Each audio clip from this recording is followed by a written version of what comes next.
You will fail in your comfort zone. Success ಅನ್ನೋದು ಬರೀ star ಆಗೋದು, ಬರೀ ಫೇಮಸ್ ಆಗೋದು, ದುಡ್ಡು ಮಾಡೋದಲ್ಲ. ಜೀವನದಲ್ಲಿ ಸಾಧನೆ ಏನು ಮಾಡಿಲ್ಲ ಅಂತ ನಿಮಗೇನಾದರೂ ಅನ್ನಿಸ್ತಿದ್ರೆ ನೀವು ಈ ರೀಲ್ನ ಕೊನೆ ತನಕ ನೋಡಲೇಬೇಕು.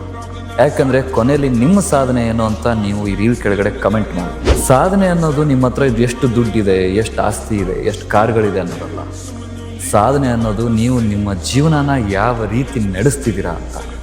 ಯಾಕೆ 35 ಮಾರ್ಕ್ಸ್ ತೆಗಿತಿದ್ದಂಥ ಒಂದು ಹುಡುಗ ನಾಳೆ 40 ಮಾರ್ಕ್ಸ್ ತೆಗೆದ್ರೆ ಅದು ಕೂಡ ಒಂದು ಸಕ್ಸಸ್. ಇಷ್ಟು ದಿನ ಮನೆಯಿಂದ ಹೊರಗಡೆನೂ ಹೋಗದೇ ಅಂತ ಒಂದು ಹೆಣ್ಮಗು ತನ್ನ ಎಜುಕೇಷನ್ ಮುಗಿಸಿ ಜಾಬ್ ಮಾಡಿ ತನ್ನ ಫ್ಯಾಮ್ಲಿನ ನೋಡ್ಕೋತಿದ್ದಾರೆ ಅಂದರೆ ಅದು ಕೂಡ ಸಕ್ಸಸ್.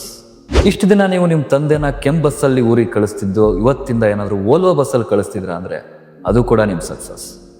ಅಷ್ಟೇ ಅಲ್ಲ, ಇಷ್ಟು ದಿನ 9 to 5 ಜಾಬ್ ಮಾಡ್ತಿದ್ದಂಥ ನೀವು ನಾಳೆಯಿಂದ ನಾನು ಬಿಸ್ನೆಸ್ ಸ್ಟಾರ್ಟ್ ಮಾಡ್ತೀನಿ, ಇವತ್ತು ಕೆಲಸಕ್ಕೆ ರಿಸೈನ್ ಮಾಡ್ತೀನಿ ಅಂತ ಏನಾದರೂ ಯೋಚನೆ ಮಾಡಿದರೂ ಕೂಡ ಅದು ನಿಮ್ಮ ಸಕ್ಸಸ್. ಸಕ್ಸಸ್ ಅನ್ನೋದು ಬರೀ ಸ್ಟಾರ್ ಆಗೋದು, ಬರೀ ಫೇಮಸ್ ಆಗೋದು, ದುಡ್ಡು ಮಾಡೋದಲ್ಲ. ಸೊ ಈ ರೀತಿ ಎಲ್ಲರ ಲೈಫಲ್ಲೂ ಒಂದಲ್ಲ ಒಂದು ಸಕ್ಸಸ್ ಅನ್ನೋ ಸ್ಟೋರಿ ಇದ್ದೇ ಇರುತ್ತೆ.